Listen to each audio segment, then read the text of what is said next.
Selamat malam Bapak Ibu, Saudara-saudari sekalian. Kita jumpa lagi di 5 menit saja. Sebelum istirahat, marilah kita renungkan firman Tuhan malam ini dengan tema berkata tidak. Dalam hidup, kita perlu belajar untuk berkata tidak.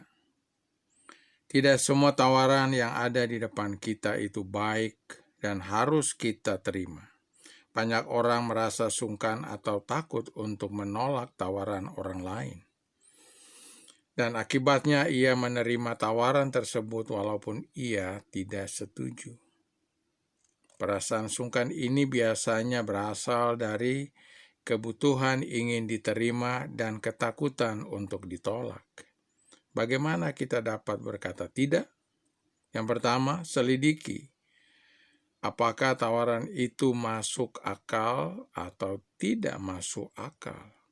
Bila tawaran tersebut tidak masuk akal, maka kita perlu segera menolaknya.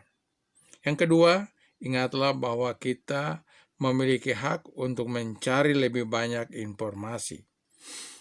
Ajukanlah pertanyaan. Kumpulkanlah semua fakta sehingga kita menjadi lebih jelas dengan tawaran yang ada.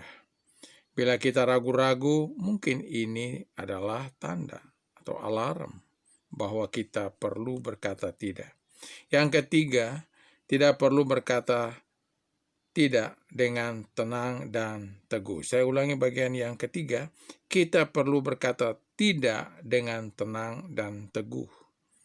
Ketimbang memberikan bermacam-macam alasan, berilah penjelasan yang singkat. Bila ia tidak dapat menerima penjelasan kita, ia tidak akan menerima segala macam alasan. Mempraktekkan hak kita untuk menolak akan mendatangkan respek dari diri sendiri dan orang lain. Katakan tidak tanpa permintaan maaf.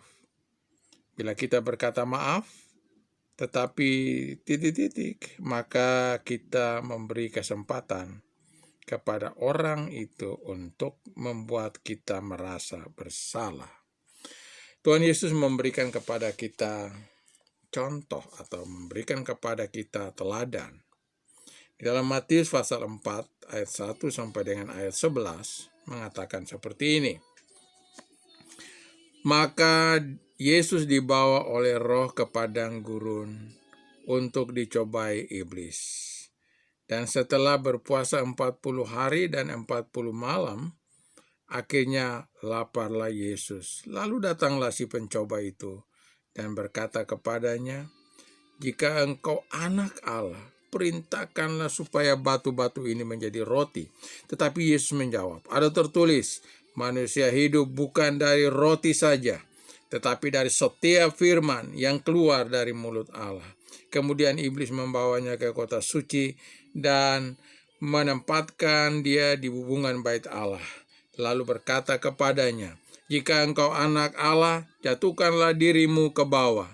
Sebab ada tertulis mengenai engkau, ia akan memerintahkan malaikat-malaikatnya, dan mereka akan menatang engkau di atas tangannya, supaya kakimu jangan terantuk kepada batu." Yesus berkata kepadanya, "Ada tertulis pula, janganlah engkau mencobai Tuhan Allahmu." Dan iblis membawanya pula ke atas gunung yang sangat tinggi dan memperlihatkan kepadanya semua kerajaan dunia dengan kemegahannya. Dan berkata kepadanya, "Semua itu akan kuberikan kepadamu jika engkau sujud menyembah aku." Maka berkatalah Yesus kepadanya, "Enyalah iblis, sebab ada tertulis, engkau harus menyembah Tuhan Allahmu dan hanya kepada Dia sajalah engkau berbakti." Lalu iblis meninggalkan dia, dan lihatlah malaikat-malaikat datang melayani dia. Kiranya Tuhan memberkati Bapak Ibu Saudara sekalian.